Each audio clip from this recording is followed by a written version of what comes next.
주보에는 7장 상반절까지 적어놨는데 8절 말씀까지 보겠습니다. 사무엘하 9장입니다. 9장 1절로 8절, 구약성경 476쪽, 476쪽.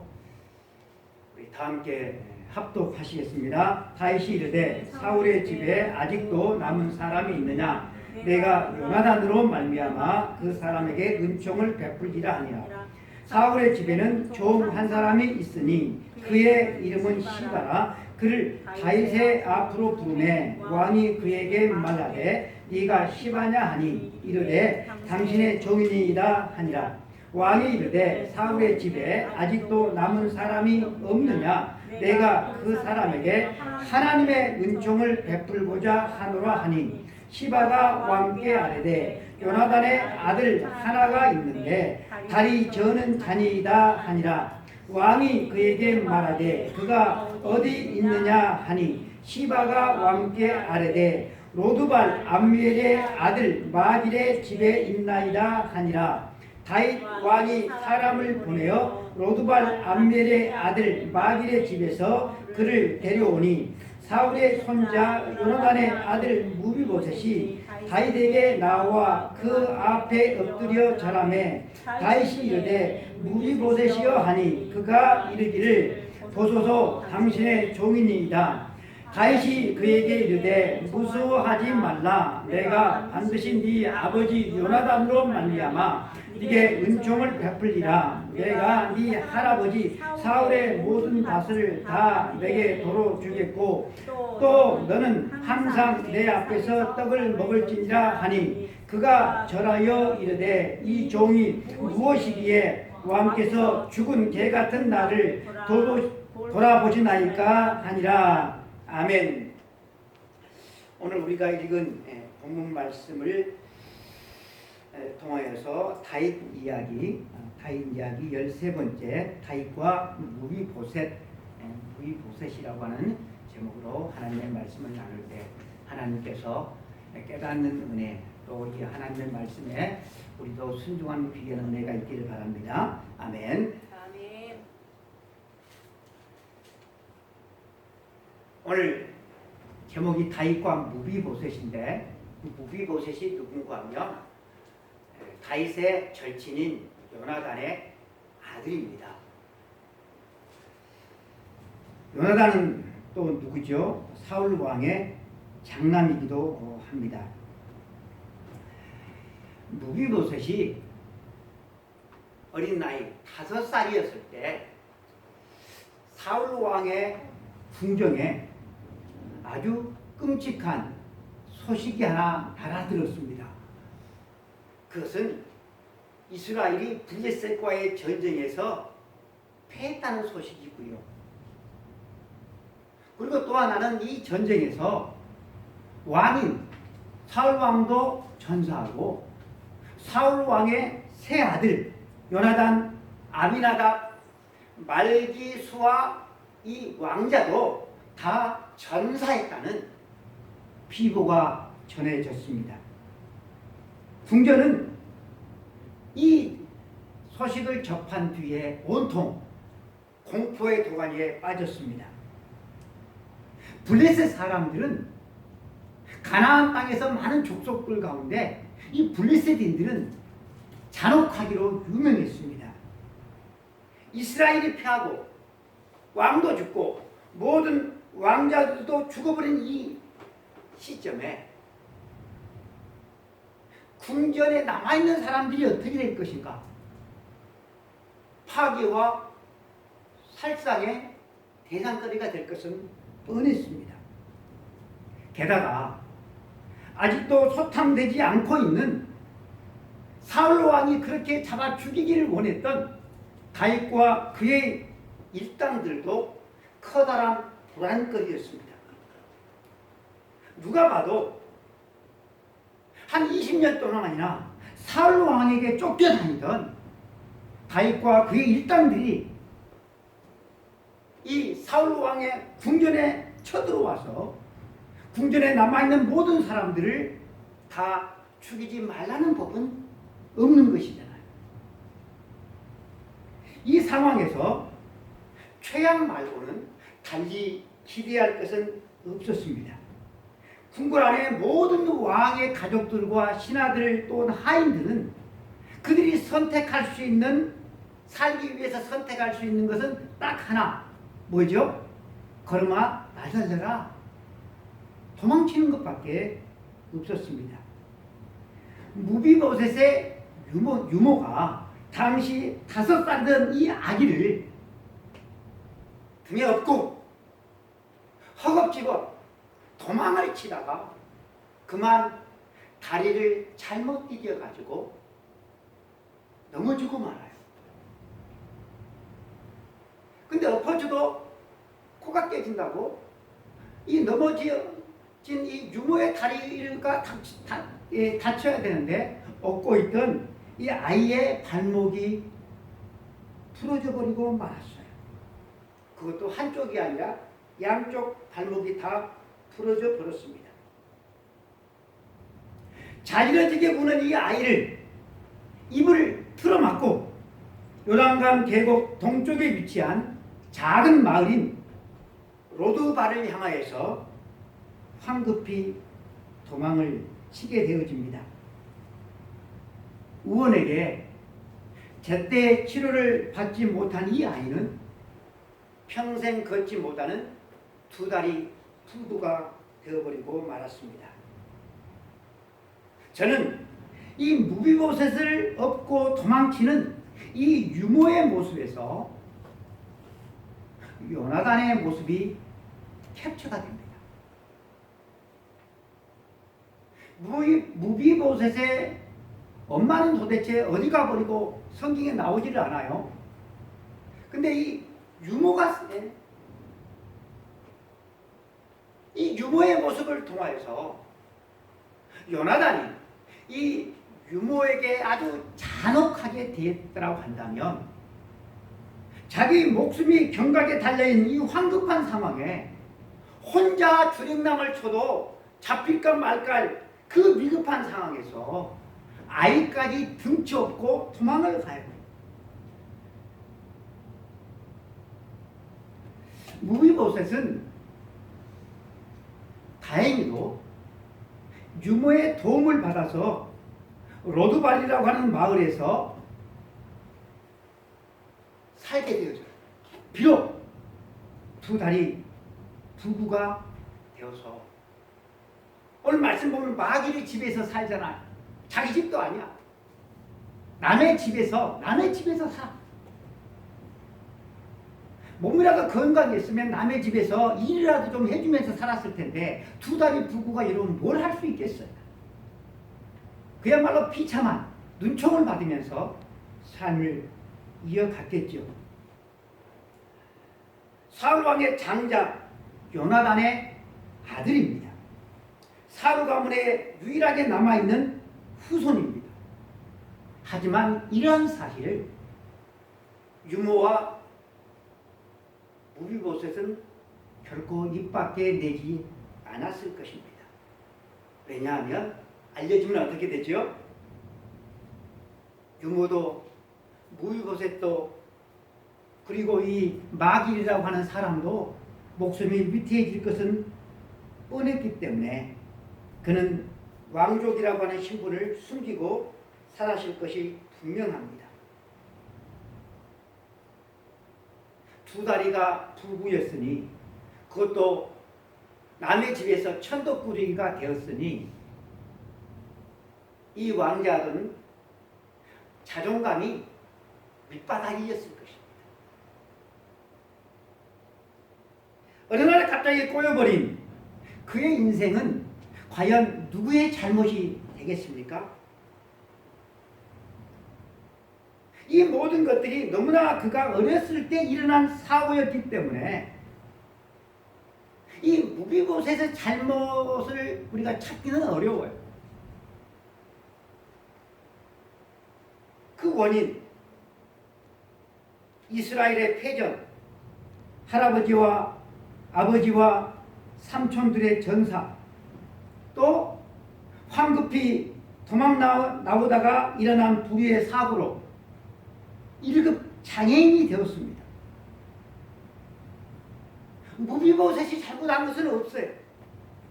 그의 책임이 아니라라고 하는 것이죠. 여러분, 이러한 상황에서 과연 누구를 우리는 원망할 수가 있겠습니까? 할아버지 사울 왕인가? 아니면 어머니일까? 아버지일까? 아니면 유모일까? 아니면 다윗일까? 아니면 블레셋일까? 과연 누구를 원망해야 하겠습니까? 저는 어느 한 사람에게서 원인을 찾을 수는 없을 것 같습니다. 뜻하지 않는 그런 사건들과 사고들이 우리의 인생을 꼴게 만드는 경우들이 참으로 많이 있습니다. 내가 잘못해서인 것도 있고 내가 잘못하지 않은 것임에도 불구하고 인생이 꼴게 되어지는 일들도 여러분 일어납니다. 이런 것을 보면 성경 말씀대로 내 인생은 내가 내 인생을 걸어가는 나에게 내 인생이 달린 것은 아닌 것 같습니다. 그렇다고 한다면 내 인생은 누구에게 달렸는가? 내 인생의 주인은 누구인가? 라고 하는 것이죠.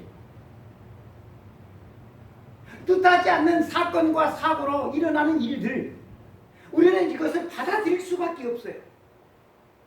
인정하고 받아들일 수밖에 없어요.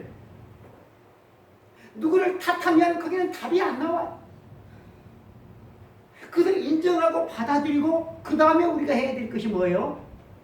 하나님의 은혜와 하나님의 도우심과 하나님의 인도하심을 우리가 구하는 것이죠. 우리는 그렇게 살아야 되는 존재예요. 무비보셋은 유모로부터 많은 이야기를 듣고 자랐을 것입니다. 할아버지 사울과 다윗과의 악연, 그리고 아버지 요나단과 다윗과의 아주 끈끈한 우정, 이런 이야기들을 들으면서 자랐을 것 같습니다.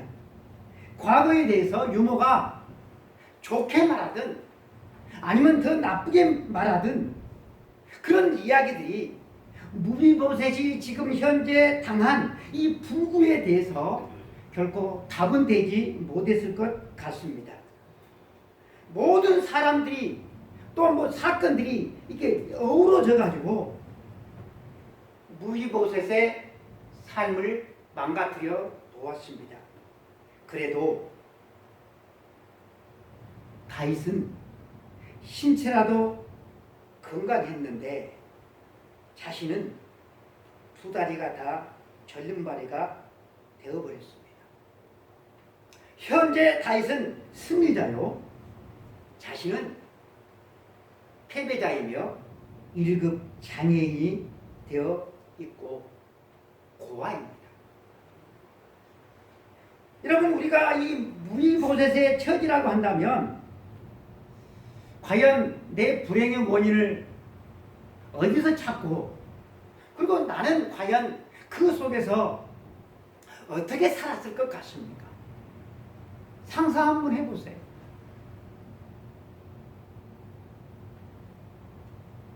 현재 왕인 다윗도 이 무비보셋처럼 인생이 완전히 꼬였던 오랜 세월들이 있었습니다.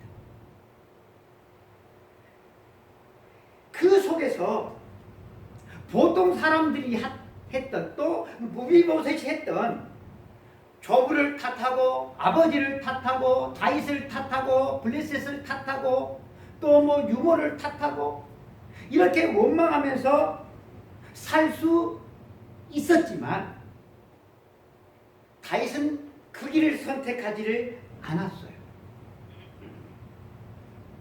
다윗이 선택한 길은 이것이었어요. 아, 인생이 내 뜻대로 내 마음대로 되어지는 게 아니구나. 나는 마치 자기 자신을 보호할 수 없는 힘없는 양과 같구나.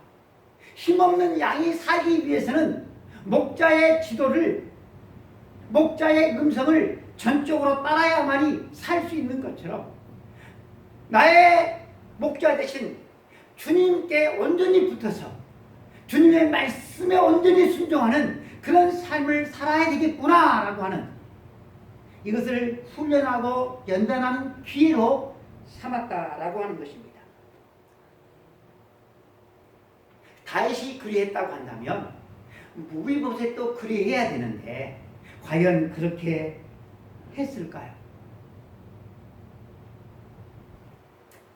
성경에서 여러분 무비보셋에 대한 이야기는 세 군데 나와요. 저는 여러분들과 함께 오늘 두 군데 내용을 가지고 여러분들과 함께 이야기를 나누기를 원합니다. 첫 번째는 이 무비보셋이 두 다리가 장애인이 된 그런 과정에 대해서 제가 여러분들에게 말씀을 드렸어요. 철부지 어린 시절 이 무비보셋의 삶에 일어난 비극적인 사건은 그의 인생에서 긍정보다는 부정적인 영향을 아주 크게 끼쳤을 것이라고 하는 사실은 우리가 어렵지 않게 짐작을 해볼 수가 있습니다. 세상을 향한 원망에 갇혀서 자신이 처한 그 삶의 커다란 문제를 이겨내려고 하기보다는 어떻게 해서든 삶의 문제를 회피하는데 아마 익숙해지지 않았을까 그렇게 생각이 되어집니다. 그리고 이 무비보셋에 대한 이야기 두 번째는 그로부터 여러 해 지난 다음에 나오게 되어집니다. 우리가 읽은 본문 말씀인데요. 이제 무비보셋은 5살에서 성인이 되었습니다. 성인이 되었는데 뭔가 나아진 것이 하나도 없어요. 오히려 그는 철이 들어가면서 육체의 장애뿐만 아니라 그의 영혼 역시 지독한 장애를 안고 있었습니다. 무비보셋 이름의 뜻은 따라서 한번 해볼까요? 지독한 치욕. 지독한 치욕. 다시 지독한 치욕. 지독한 치욕. 여러분 요나단이 자기 아들을 이름을 지을 때 지독한 치욕가 그렇게 지었을 것 같아요?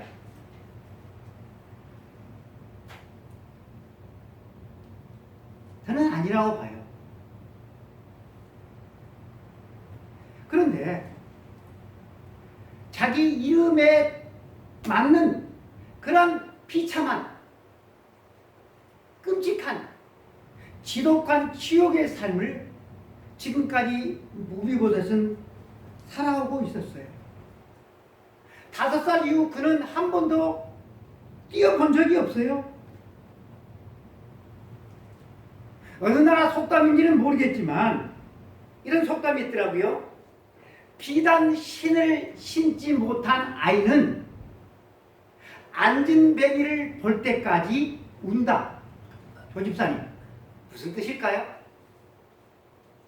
비단 신을 신지 못한 아이는 앉은 뱅이를 볼 때까지 운다.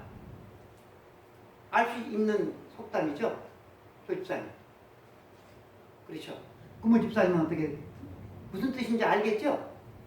거기 좀 끄떡거려봐. 아니요. 여러분 앉은뱅이에게 비단신이 있은들 무슨 소용이 있겠어요?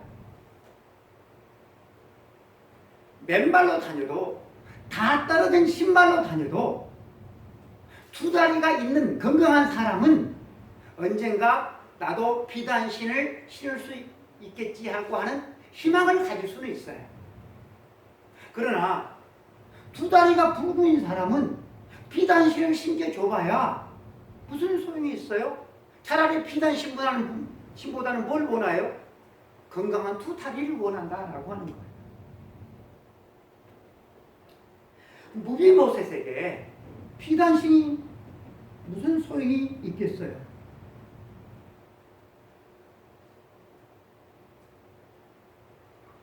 여러분 이 무비보셋이라고 하는 이름을 가진 이 왕자, 그의 출생시의 이름은 달랐습니다. 무립 무리바알이라고 하는 이름입니다. 역대상 9장 40절에 보면 요나단의 아들은 무리바알이라 무리바알은 미가를 낳고 이렇게 되어 있어요. 그러니까 무리보셋이라고 하는 이 이름은 비참해진 그의 신세를 보고서 사람들이 붙여준 별명이에요. 별명. 근데 이 별명이 나중에 자기의 이름이 되어 버린 것이라고 성경학자들은 추측을 해요.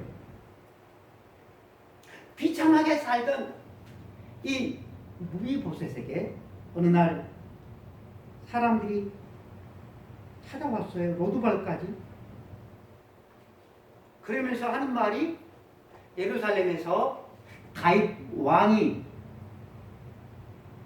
당신을 찾는다는 말을 전해 주었습니다. 다윗 왕 앞에 출두하라고 하는 말을 들었을 때 무리보셋은 전율을 느꼈을 것입니다. 그 출두에 대해서는 오직 한 가지 해석만이 가능했기 때문에 그렇습니다. 다윗 왕이 나라 전체를 샅샅이 뒤져서 남아있는 사울의 후손을 다 찾아내서 장차 자기 자신의 왕국에 위험이 될 그 소지가 있는 싹을 모조리 제거하기로 작정을 한 것이다. 다윗이 사울 왕으로부터 동일한 이유와 목적 때문에 사선을 넘는 고생을 하도 많이 한 사람인지라 그 역시도 장차 반란의 씨가 될지도 모를 싹을 철저히 없애기로 단단히 마음을 먹은 것이다. 그래서 온 나라를 뒤져 결국 나를 찾아내고 말았다 라고 하는 해석인 거지. 무리보셋이 5살이었을 때 유모의 등에 엎혀 황급히 도망 나오다 불구가 되어서 지금까지 비참한 삶을 살아왔는데 이제 그 비참한 삶마저도 마지막이 될지 모르는 길을 유모의 등이 아니라 당나귀를 타고 예루살렘으로 인도되었습니다. 예루살렘이 가까워오자 그는 자기 자신 앞에 닥쳐올 끔찍한 운명에 몸을 떨어야 했을 것입니다. 비참하게 살아온 내 인생은 이렇게 사라지는구나. 5살 이후로 그는 희망, 꿈, 사랑, 사람들의 인정 이것을 생각해 본 적이 없어요. 받아본 적도 없어요. 그런들 외톨이였고 따가운 눈총의 대상이었고 미운 털이었습니다. 왕의 피를 이어받은 왕족이었음에도 불구하고 말입니다. 그는 다윗 왕 앞에서 자신을 죽은 개라고 지칭하면서 인간 이하로 자기 자신을 취급했습니다. 여러분, 유대인들은 개를 부정한 동물로 취급해요. 부정한 동물이에요. 그런데 무비보셋은 살아있는 개도 아니고 자기 자신을 죽은 개라고 말을 합니다. 다윗 앞에서 두려운 공포를 느끼며 벌벌벌 떨었던 것입니다. 그렇게 두려웠던 이 무비보셋을 본 다윗의 마음은 그동안 이 청년이 어떠한 삶을 살았을지가 눈에 훤히 보였습니다. 다윗은 그의 이름을 사랑스럽게 부르면서 그의 마음을 진정시켜 주지요. 6절 하반절 이하를 보면 무비보셋이여 하니 그가 이르기를 보소서 당신의 종이니이다. 다윗이 그에게 이르되 무서워하지 말라. 내가 반드시 네 아버지 요나단으로 말미암아 네게 은총을 베풀리라. 내가 네 할아버지 사울의 모든 밭을 다 네게 돌어주겠고 또 너는 항상 내 상에서 떡을 먹을지니라. 아멘. 아멘. 여러분, 지금까지 무비보셋은 늘 쫓기는 심령으로 남의 눈치를 보면서 다른 사람을 똑바로 바라보지를 못하고 늘 피해 의식 속에서 살아왔습니다. 여러분, 왜 다윗 왕이 무비보셋을 예루살렘에 데리고 왔을까요? 왜 그를 불렀을까요? 그에게 공포감을 심어주고 끔찍하게 고민하고 그리고 끝내 그를 사형시키기 위함이 아니죠. 그를 부른 이유는 그를 사랑하기 위해서, 그에게 복을 주기 위해서. 며칠 전 다윗은 신하들에게 남아있는 사울 왕의 후손이 있는지 물어보았습니다. 그것은 친구 요나단의 이름으로 그 후손에게 복을 주기 위함이었습니다. 복을 주기 위해서. 지금까지는 다윗이 전쟁을 치르고 또 국가의 기틀을 바로 잡느라고 여력이 없었지만 하나님께서 이 나라에 평안을 주시니까, 안정을 주시니까 다윗이 첫 번째로 한 일이 뭐였는가 하면 하나님의 법궤를 예루살렘으로 모셔 올리는 일이었어요. 그리고 두 번째로 하는 일이 바로 사랑하는 일이었고 용서하는 일이었습니다. 여러분, 다윗의 이러한 모습은 사울 왕과는 너무나 판이하게 다른 모습입니다. 사울 왕은 자기 자신에게 전폭적인 지지를 하는 사람들만 사랑했어요. 그리고 그 나머지는 다 잔인하게 혹독하게 내쳐버리고 말았어요. 꼭 이 나라의 누구와 같았어요. 그는 참으로 악한 통치자였습니다. 이러한 모습은 사울왕 한 사람의 모습이 아니라 힘과 권력을 가진 대부분의 사람들의 모습인 것 같습니다. 정권이 바뀌면 바뀐 정권에서 흔히 하는 일이 뭐예요? 전 정권의 문제를, 전 정권을 청산하는 것이죠. 이것이 힘의 속성입니다. 그러나 다윗은 어떻게 했는지 아세요? 사무엘하 8장 15절 말씀을 보면 다윗이 온 이스라엘을 다스려 모든 백성에게 정의와 공의를 행할세. 정의와 공의를 행했다고 합니다. 좀 덜하고 좀 더하고 차이가 날 뿐 권력자는 다윗처럼 하지 않고 보통 다 사울처럼 합니다. 그러나 하나님으로부터 혹독한 훈련을 받은 후에 왕위에 오른 이 다윗은 정의와 공의로 다스렸어요. 이 나라의 권력자는 훈련을 받은 적이 없어요. 그래서 이 나라를 힘들게 하고 있는 것 같습니다. 여러분, 정의와 공의로 다스리면 통치자는 재밌을까요? 여러분, 재미가 있을까요? 저 집사님 어떻게 생각하세요? 그리고 신하들은 재미있을까요? 네? 정의와 공의로 나라를 다스리면 신하들도 막 신이 나고 재미있고, 그 권력자도 막 신이 나고 재미있을까요? 하나도 재미탱할이 없어요. 백성들만 좋아해요.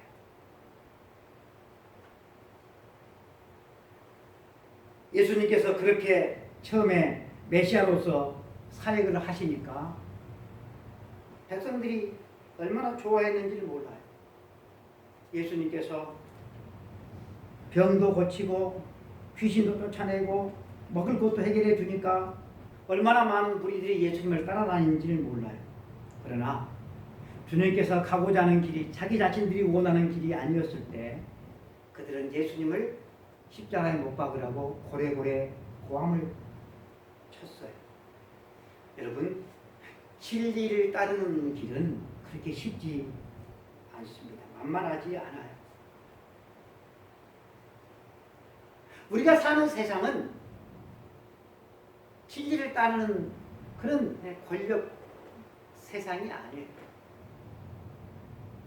그래서 여러분, 이 땅에는 소망이 없는 거예요. 이 소망이 없는 이 세상을 살아가면서 이 땅에다가 소망을 두고 살아가는 사람을 향하여서 성경은 하나님은 뭐라고 말해요? 바보, 천치, 미련한 사람이라고 말을 합니다.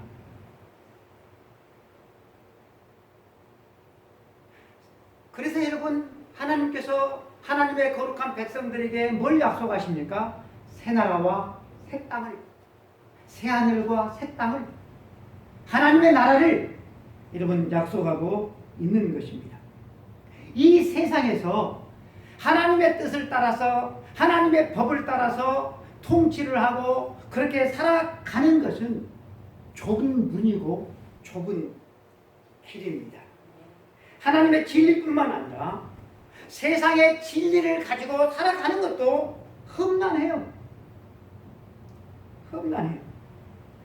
하나님께서 다윗을 통해서 이루고자 하는 나라는 많은 세상 나라가 아니라 이 세상 나라 가운데 하나님께서 왕이신 나라를 이루기를 원하셨어요. 그리고 그 하나님 나라의 대리 통치자인 다윗이 어떻게 통치했다고요? 하나님 나라의 법인 정의와 공의로 통치를 해요.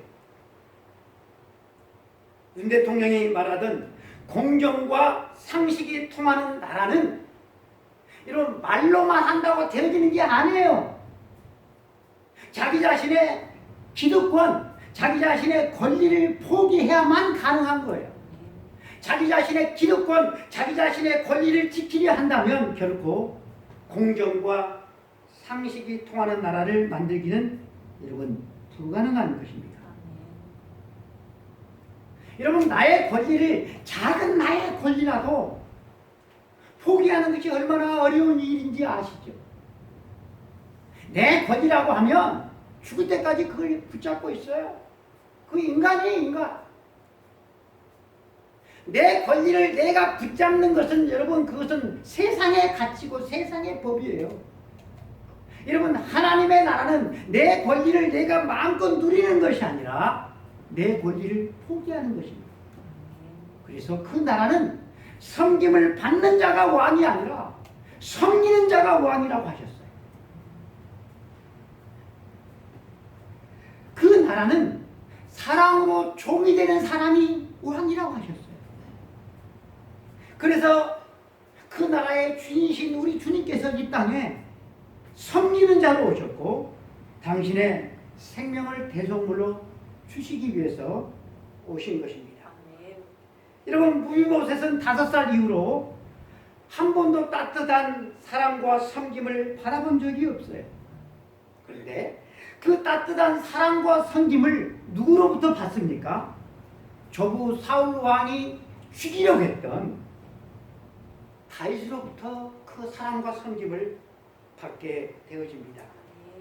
무비보셋은 오래전에 자기 아버지와 다윗과 서로 언약을 맺었다는 사실을 몰랐습니다. 다윗과 요나단은 마지막으로 헤어지면서 둘이 언약을 맺어요.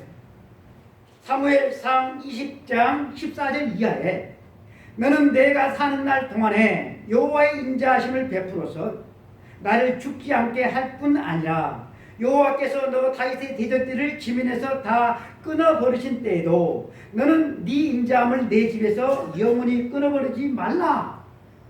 서로 약속을 해요. 다윗을 적대시할 때 요나단만큼은 다윗의 편이 되어 주었고 다윗을 지지했고 다윗을 믿어 주었고 다윗을 끝까지 도와 주었습니다. 그토록 아름답고 진실한 사랑을 받았던 다윗은 이제 그 사랑을 요나단의 아들에게 베풀려고 하는 것입니다. 그런데 이러한 사실을 전혀 몰랐던 이 모르드게는 무비보셋은 다윗 왕 앞에 벌벌벌 떨고 있습니다. 그런 그를 다윗이 안심을 시켜요. 7절 다윗이 그에게 이르되 무서워하지 말라. 내가 반드시 네 아버지 요나단으로 말미암아 네게 은총을 베풀리라. 무서워하지 말라. 무서워하지 말라. 성경을 좀 읽어보신 분들은 성경에 이 말씀이 얼마나 많이 자주 나오는지 몰라요. 제가 그 가운데 몇 개만 여러분들에게 읽어드리겠습니다. 창세기 15장 1절에 아브라함아 두려워하지 말라. 21장 17절에 하가라 무슨 일이냐 두려워하지 말라. 26장 24절에 나는 네 아버지 아브라함의 하나님이니 두려워하지 말라. 출애굽기 20장 20절에 모세가 백성에게 이르되 두려워하지 말라. 마태복음 10장 31절에 두려워하지 말라. 너희는 많은 참새보다 귀하니라. 14장 27절에 예수께서 즉시 이르시되 안심하라. 나니 두려워하지 말라. 사도행전 27장 24절에 바울아 두려워하지 말라. 요한계시록 2장 10절에 너는 장차 받을 고난을 두려워하지 말라. 사랑하는 성도 여러분, 왜 성경에 이렇게 두려워하지 말라는 말씀이 많이 나올까요? 편집장님, 왜 이렇게 많이 나올까요? 우리에게는 두려워할 수밖에 없는 일들이 많이 일어나기 때문에 두려워할 수밖에 없는 일들이 많이 일어나요. 우리는 살면서 우리보다 힘과 권력을 많이 가진 사람들을 만나게 되어줍니다. 이렇게 힘과 권력을 가진 이들은 힘없는 우리를 깔아뭉개고 윽박지르고 빼앗고 이용하고 해치우는데 그들의 힘과 권력을 사용하기 때문에 이들 앞에서 용감해지기보다 비겁해지는 경우가 훨씬 더 많습니다.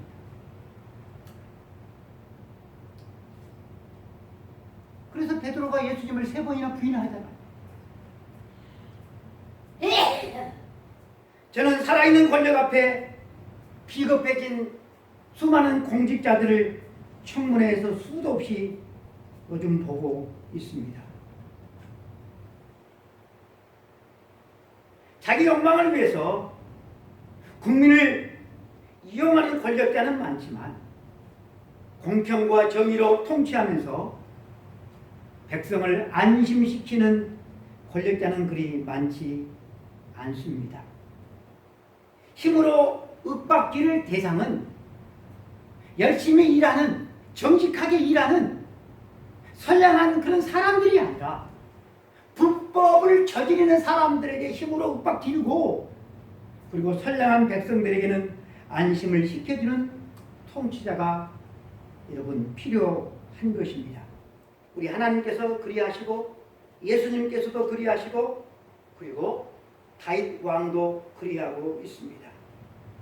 다윗이 오그라든 이 무비보셋의 마음을 사랑으로 채워주고 몰수되었던 조부의 땅을 도로 찾아주고 그리고 사울의 종이었던 시바로 하여금 무비보셋의 농지와 업무를 돌보게 하고 무비보셋은 자기 자신의 식탁에 함께 앉도록 해줍니다.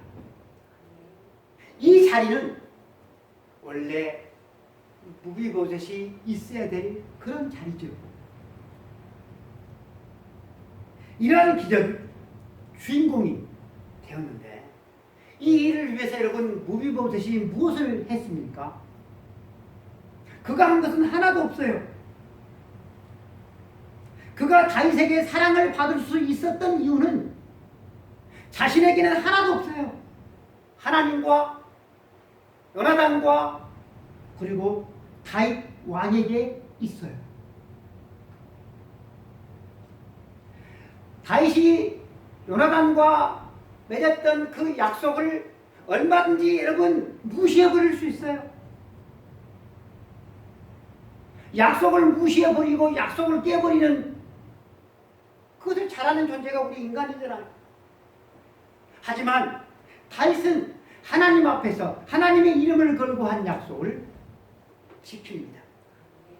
다윗의 이러한 모습은 다윗이 왕으로 섬기고 있는 왕이신 하나님의 모습입니다. 하나님은 당신이 하신 말씀을 철두철미하게 지키십니다. 아멘. 당신의 아들을 희생해서까지 당신께서 하신 약속을 철두철미하게 지키신 분이 여러분 우리가 믿는 하나님이십니다. 무비보셋은 자기의 부친과 다윗 왕 사이에 언약이 있었는지도 몰랐지만 그 언약으로 말미암아 그는 죽음에서 생명으로 어두움에서 빛으로 거지 같은 삶에서 왕자의 삶으로 옮겨지게 되었습니다. 할렐루야. 여러분 다윗이 무비보셋에게 베푼 사랑은 어떤 사랑인 줄 아십니까? 오늘 말씀을 보면 다윗이 이렇게 말해요. 내가 하나님의 은총을 베풀고자 하노라. 내가 하나님의 은총을 베풀고자 하노라. 그리고 14절 15절 말씀에도 인자라고 하는 단어가 나와요. 이 은총과 인자라고 하는 단어가 히브리어로 헤세드입니다. 헤세드. 영원한 사랑, 변함없는 사랑을 지칭하는 단어가 바로 헤세드입니다. 하나님이 세상을 이처럼 사랑하사라고 했을 때 바로 그 단어예요. 우리가 병들 때나 건강할 때나 죽음이 우리를 갈라놓을 때까지 사랑하기는 하고 결혼 서약을 할 때 약속한 서로 서약한 사랑이 바로 그 사랑입니다. 그 사랑으로 다윗이 무비보셋을 사랑했다라고 하는 것입니다.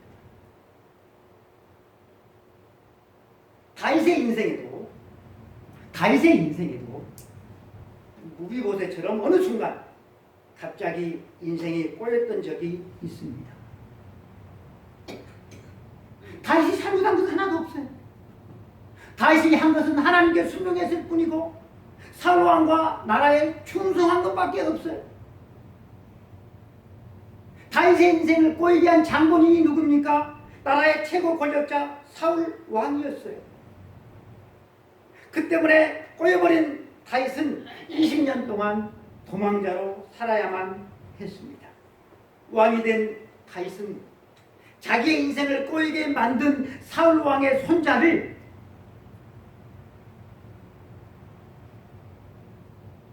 하나님의 사랑으로 그를 사랑합니다. 여러분 이 얼마나 놀라운 사랑입니까? 이런 사랑의 이야기를 세상 어느 데서 여러분 들을 수가 있겠습니까? 이런 사랑의 이야기를 여러분 부부간에 이런 사랑의 이야기를 들을 수 있습니까? 부모와 자식 간에 이런 사랑의 이야기를 여러분 들을 수가 있습니까? 만일 요나단이 아버지 사울 왕처럼 사울 왕과 함께 다윗을 괴롭혔다고 한다면, 다윗을 죽이기 위해서 그를 추격했다고 한다면, 그래도 다윗이 이 무비보셋을 사랑했을까요? 금모 집사님, 에?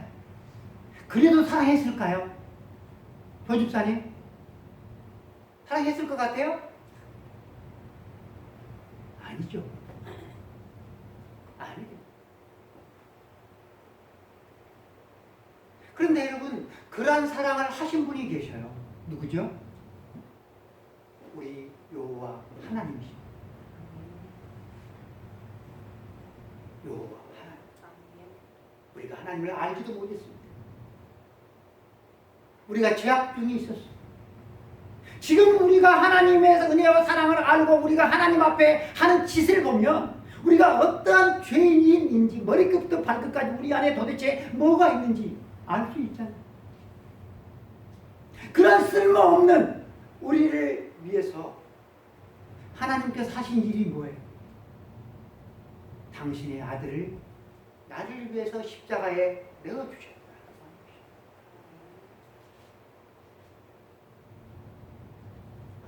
얼마나 여러분 우리가 큰 은혜와 사랑을 받았습니까? 하나님으로부터 은혜와 사랑을 받은 이 다윗은 원수 무이보셋을 하나님의 사랑으로 안아요. 그의 삶을 회복시켜줘. 그의 식탁에 자기의 아들과 동일하게 앉혀요. 이것이 여러분 사랑을 받은 사람의 삶에서 나와야 될 열매인 거예요. 내 영혼이 은총 입어 중한재짐 벗고 보니 슬픔 많은 이 세상도 천국으로 화하도다. 슬픔 많은 이 세상도 하나님으로 말미암아 천국으로 변해. 그 천국에서 여러분 우리도 우리의 식탁에 미워하는 사람, 내 인생을 비틀어버리고 꼬이게 만든 사람들이 있어요. 있죠? 멀리 있는 사람이 아니에요. 우리는 내 가까이에 내